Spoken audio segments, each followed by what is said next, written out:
this is kind of where I'd like to draw that line between what's cultural appropriation and what is like the carrying of tradition.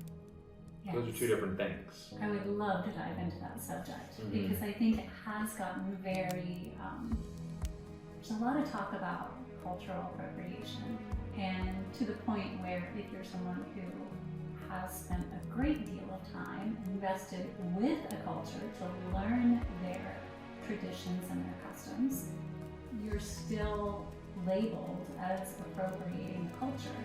Like, I've studied Vedic philosophy for most of my life, and if I wear a bindi, I get really kind of raked over the coals for appropriation now.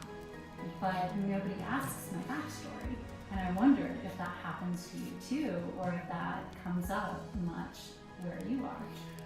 Yeah, I mean, it certainly has come up, and that has been part of the conversation. One of my primary teachers and one of the primary avenues and modalities that I work with in my shamanic practice is working with plant medicine, and primarily with ayahuasca.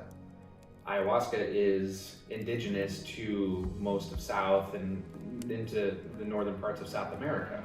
I will never be confused with somebody from South America. You know, that's just not where I came from.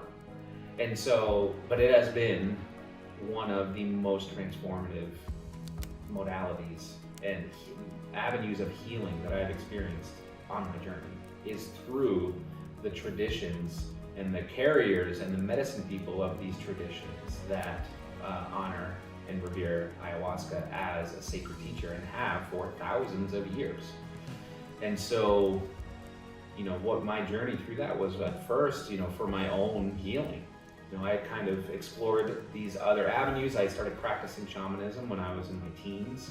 Very conceptually, this was 25 years ago at this point, so there wasn't a whole lot of resources available. So it was a very solitary experience and just learning a lot on my own, practicing on my own, and then years go by and kind of develop a bit of a foundation, a framework for me to explore this as a personal practice and this idea of relationship and cultivating relationships around me.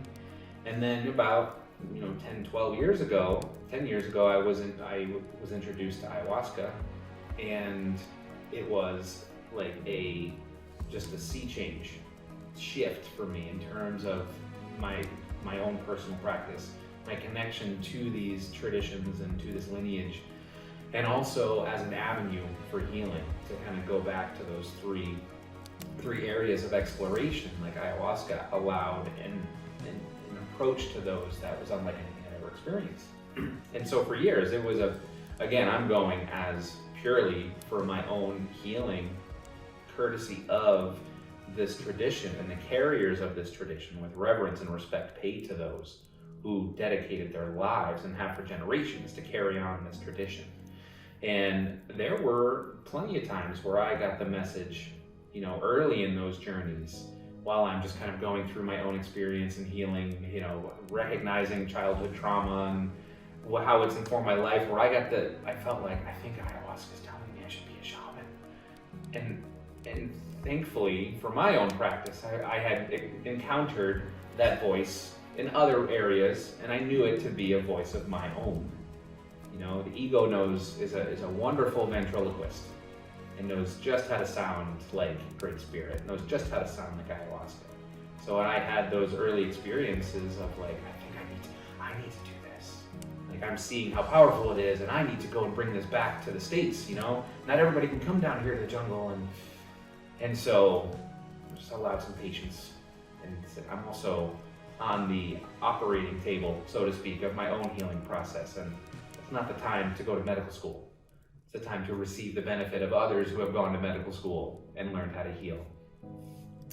And years go by, and I continued my own healing work until it naturally, organically, avenues opened to go and study and to learn. And through the course of my own healing, the healing and the learning became, it was a symbiotic experience. So much like you were talking about that flow versus going up the staircase. That's right. And, not everybody, when I tell somebody or somebody comes across my website or listens to another podcast I've done and they hear that I'm referred to as a shaman and work with ayahuasca, there is times where it's that, well, it's this, sounds like cultural appropriation for me. And, I think there's like two levels to that. One is the other's personal experience. That is in their universe is different than my universe. And we're finding this little bridge to connect, and we're speaking something different. And so it's allowing the other person to have that experience. And then the other side is I think this is where it's the demonstration of the medicine rather than the speaking of the medicine. I try to do as little talking about what I do in this particular arena and more about showing what it has done for me and how I try to share that. And for some people that's going to resonate, for some people it's not. And then it's like, well, that makes it much easier to, again, follow that thread. Perhaps it's not my job to make this person believe one way or the other. It's my job to express and carry the medicine that has been bestowed upon me and helped me in a way that can help others. And that point of view is a very strong one to step back from, because ultimately it's none of our jobs to change the perspective of someone else, because we can't. We're each here with our own perspective. But being able to share our experience, so if someone's having a like experience and finds value in it, to me there is just so much that can be gained from that.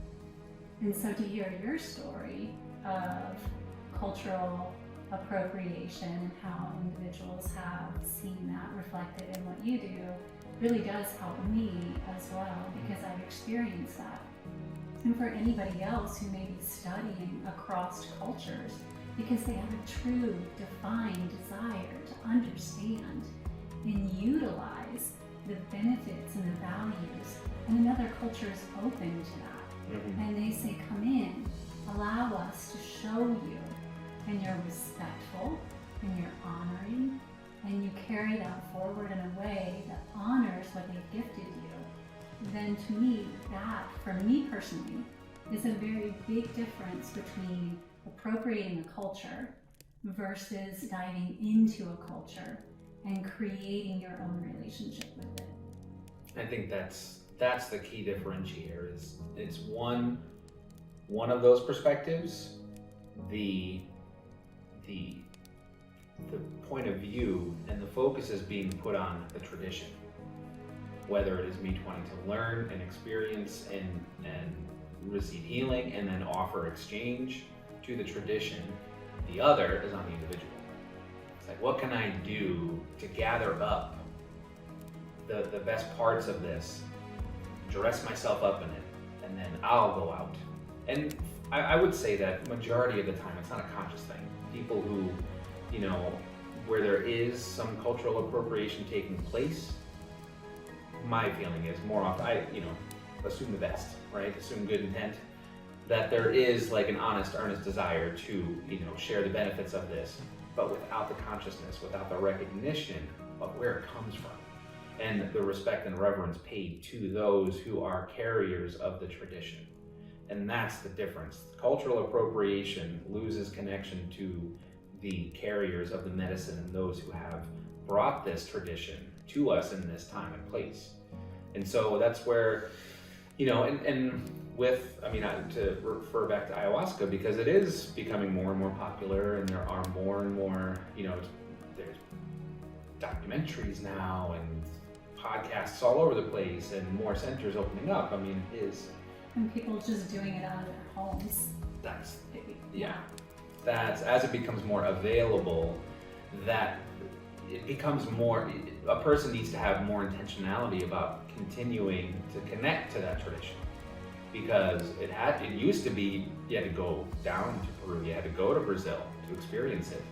Now you order it on Etsy, and it shows up at your door, and you can cook it up on your stovetop. You know, it loses the thread, it loses that connection where deference, respect can be paid to the tradition. So that, I mean, it's not to just throw your hands up in the air and say, well, what am I supposed to do? You know, when others are doing it, and at least I'm not taking advantage of anybody or you know, violating boundaries in this ceremony space. It's like, well, that's the calling, is to bring more of that intentionality to it, you know, rather than just, well, it's here, it's easy, it's in front of me, to, all right, how am I going to keep the respect and the reverence paid to this tradition? How am I going to learn from these people?